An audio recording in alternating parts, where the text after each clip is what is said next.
नमस्ते। आज हमारे साथ है ऑथर आयन पाल और मैं Sohail Jain from district 124 Toastmasters, associate club growth director.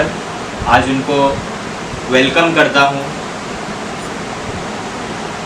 To India, क्योंकि वो हो चुके हैं सबसे पहले पर्सन फ्रॉम बंगाल जिन्होंने प्रेसिडेंशियल साइटेशन का अवार्ड जीता है।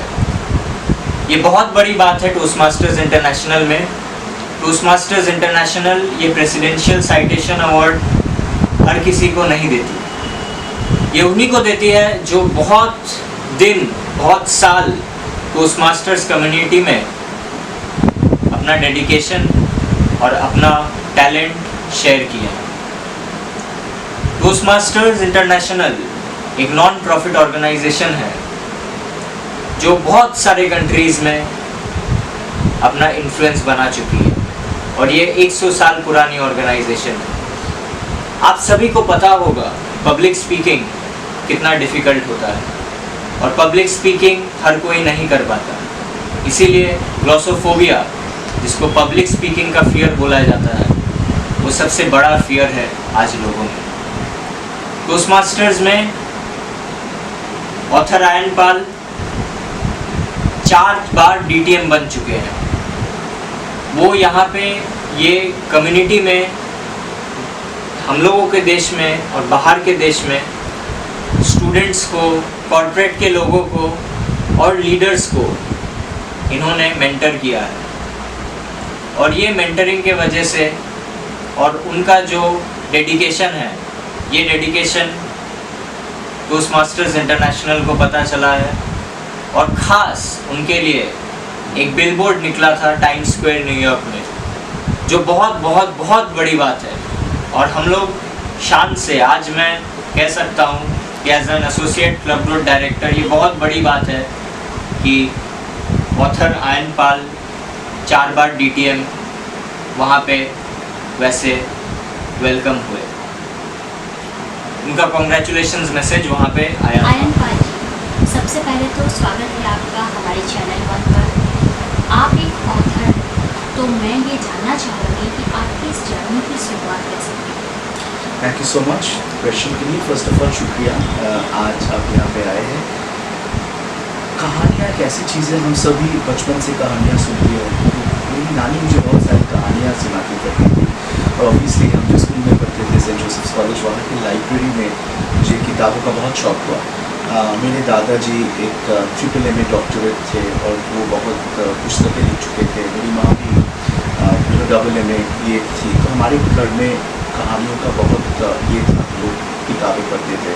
तो मुझे कहानियाँ पढ़ने में बहुत अच्छा लगता था। तो उसके बाद हमने इंजीनियरिंग किया बैंगलोर से, doctor Ambedkar institute of technology से। तो वहाँ पे थोड़ा थोड़ा करके साइंस में घुस के कहानियाँ जाना स्टार्ट हो गया उसका।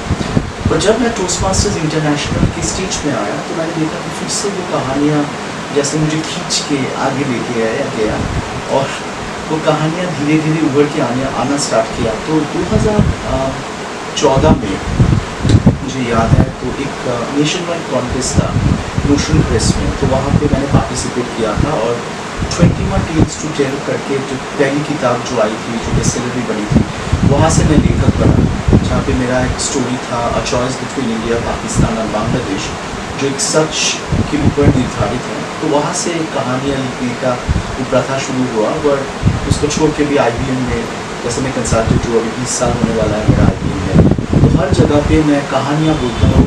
हम स्टोरी टेलर, और मुझे लगता है कहानी एक ऐसी चीज़ है जो लोगों को और नज़दीक लाती है और कहानियाँ हम सब में है, हमें जस्ट उसको ढूंढना है और आगे लेके जाना है। सर, टोस्ट मास्टर इंटरनेशनल की तरफ से आपको प्रेसिडेंशियल साइटेशन का अवार्ड भी दिया गया है और आपका नाम मैंने देखा है लिम्का बुक ऑफ रिकॉर्ड्स में। तो इसके बारे में कुछ हमें एक्सपीरियंस अपना शेयर कीजिए। प्रेसिडेंशियल साइटेशन एक ऐसा अवार्ड है जो आप सोच सकते हो कि लाइफ टाइम अचीवमेंट जैसा होता है। तो मैं पहला बंदा हूँ जो कोलकाता से या वेस्ट बंगाल से या IBM से या पूर्व भारत से जिसको ये अवार्ड मिला है। तो ये अवार्ड मुझे मिला है जो 15 साल मैंने जो काम किया है अलग अलग, सिर्फ भारत में नहीं, भारत के बाहर भी। वो सब काम के लिए। तो प्रेसिडेंशियल साइटेशन ऑब्वियसली एक बहुत स्पेशल बात है। और लिम्का बुक ऑफ रिकॉर्ड का जो आपने बात किया, तो मेरा एक किताब था, उसको लिम्का बुक ऑफ अवार्ड्स में वो हासिल हुआ था, क्रॉस्ड एंड नॉटेड, जो हम लोगों ने एक साथ लिखा था, जो भारत का पहला कॉम्पोजिट नॉवल है, जो वीडियो मीडिया पब्लिशर थी उसके लिए मुझे लिम्का बुक ऑफ अवार्ड में भी एक स्थान मिला है। पर अवार्ड्स, रिवॉर्ड्स एंड रिकॉग्निशन ये तो ज़िंदगी का एक पार्ट एंड पार्सल है। मुझे लगता है हमें काम करके जाना चाहिए और काम ही हमें आगे लेके जाएगा। सर, टोस्ट मास्टर से आप कब से जुड़े हैं और उसके बारे में बताएं, आपको कैसा फील हो रहा है उसमें जुड़ने का? बहुत बहुत धन्यवाद ये प्रश्न के लिए। टोस्ट मास्टर्स इंटरनेशनल से मैं जुड़ा था पहली बार जून 2010 में। IBM में टोस्ट मास्टर्स इंटरनेशनल का चैप्टर था, तो मैं पहले आपको बता दूँ, toast masters international Fortune 500 company जैसे IBM, corporate, TCS, Google, Microsoft इत्यादि इत्यादि, ये सब 300 कॉर्पोरेट्स में है और बहुत सारे कॉलेजेस में भी है, जैसे IIT, IIM etc. सो मैं वहाँ से जुड़ा था IBM के एक चैप्टर से, और वहाँ से एक के बाद एक अलग अलग चीज़ें होती रही। पहले मैं क्लब में था, फिर कुछ क्लब्स को जुड़ा के एरिया होता है, एरिया गवर्नर, फिर एरिया डायरेक्टर बना। कुछ एरियाज़ को लेकर डिवीज़न होता है, तो बांग्लादेश का मैं डिवीज़न डायरेक्टर बना और कोलकाता नॉर्थ ईस्ट का, फिर डिस्ट्रिक्ट बना, वहाँ पे नेपाल, भूटान, बांग्लादेश, इंडिया, ये सब था एक साथ।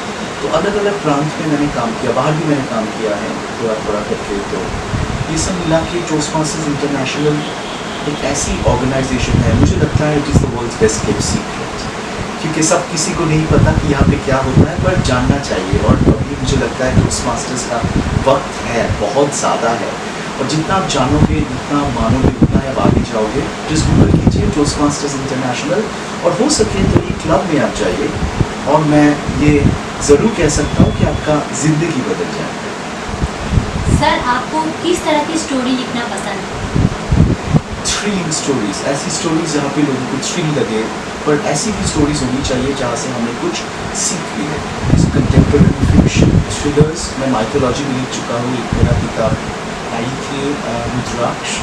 सो मुझे लगता है किसी को लिमिट नहीं करना चाहिए, हर किसी, जैसे खाना होता है ना, आप पास्ता भी खाते हो, आप दाल चावल भी खाते हो, आप बर्गर भी खाते हो, पिज्ज़ा भी खाते हो, राइट, अलग अलग खाते हो। वैसे मैं लेखक भी वैसा ही हूँ, मैं अलग अलग लिखता हूँ, पर ऐसा कुछ होना चाहिए ताकि लोग उनको नीचे ना रख पाए, जहाँ पे वो थ्रिलिंग कुछ बात हो। तो वो मेरे लिए बहुत इंपॉर्टेंट है, एक एक्साइटमेंट, ये ना समझ पाना कि आगे क्या हो सकता है या क्या होने वाला है, थोड़ा वो ट्विस्ट, वो मुझे अच्छा लगता है। शम्मी कपूर का ट्विस्ट जैसा मुझे लगता है किताबों में भी और कहानियों में भी ट्विस्ट आना चाहिए। अगर कोई भी ट्विस्ट नहीं हो तो बहुत सादा हो जाता है, जो शायद हेल्थ के लिए अच्छा है पर माइंड के लिए उतना अच्छा नहीं है। सर, कितने बुक आप लिख चुके हैं? मैं 20 बार पब्लिश हो चुका हूँ, पर सब बुक मेरा खुद का नहीं था, कुछ कलेक्शंस ऑफ स्टोरीज भी थी जहाँ पे मैं भी था और भी बहुत सारे लेखक थे। सो अराउंड लगभग 20 बार मैं पब्लिश हो चुका हूँ। सर, हमारे चैनल के माध्यम से आप सोसाइटी को क्या मैसेज देना चाहते हैं? जैसे मैं नहीं कहता हूँ, ये शशि थरूर जी ने भी कहा है, आई थिंक बहुत इंपॉर्टेंट बात है पढ़ना, read is the most important word. आप कुछ भी पढ़ो, आप पंचतंत्र पढ़ो, जातक का टेल्स पढ़ो, महाभारत पढ़ो, आप शॉर्ट स्टोरीज पढ़ो, आप नॉवेल्स पढ़ो, कुछ भी पढ़ो, पर पढ़ना चाहिए, किताबें पढ़नी चाहिए, ये एक बहुत इम्पॉर्टेंट बात है। कम्युनिकेशन एक बहुत इम्पॉर्टेंट चीज़ है, और पढ़ने से बढ़ता है ज्ञान, और पढ़ने से बढ़ता है एक बहुत ब्यूटीफुल चीज़ है। जैसे मैं भगवान की कृपा से बहुत अलग अलग देशों में जा चुका हूँ, पर I think the best way to travel is to read a book. जब आप एक किताब लेते हो, आप एक अलग दुनिया में चले जाते हो, वहाँ से आप कहीं भी जा सकते हो। मुझे लगता है इमेजिनेशन एक बहुत बड़ी चीज़ है। ऑब्वियसली अगर हम सब बोलते हैं कि गेम ऑफ थ्रोन्स हमें देखना है, ये देखना है, वो देखना है, अगर वो बुक नहीं होता तो गेम ऑफ थ्रोन्स नहीं होता। अगर हैरी पॉटर J.K. रॉलिंग नहीं लिखता तो ये सब कैरेक्टर्स नहीं होता है ना। तो मुझे लगता है सब कुछ कहीं कोई कहानी से होता है, जो आजकल हम पॉडकास्ट से हो सकता है, यूट्यूब पे हो सकता है, पर पढ़ने का जो अलग स्वाद है, जो मज़ा है, वो बहुत डिफिकल्ट है। एक किताब का पन्ना जब आप एक के बाद एक करते हो, आप देख सकते हो यहाँ पे कितना किताबें हैं। तो मुझे लगता है कि ये बहुत इम्पोर्टेंट है, और सब किसी का कोई आप किताब पढ़े, कोई भी किताब हो, जिसकी भी लिखी हो, पर पढ़ना ज़रूरी है। Sir, thank you so much, हमारे चैनल में आपने बहुत अच्छा लगा आपसे।